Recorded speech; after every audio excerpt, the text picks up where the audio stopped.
Vil du lave en bombe, der tabt din mand vil blive?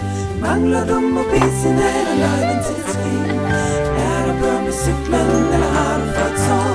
Så bær det vaks, tag sats, klip dit smukke hår. Kender I det, at man har et siv og puster i det? Så giver det sådan en tone. Hvis man nu tager sivet og gør det tyndere,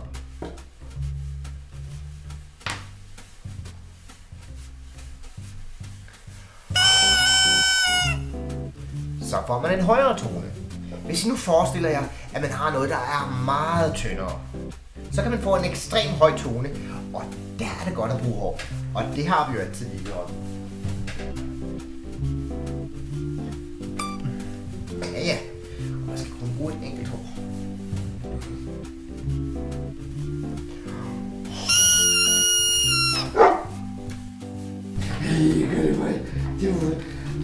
Det var du god.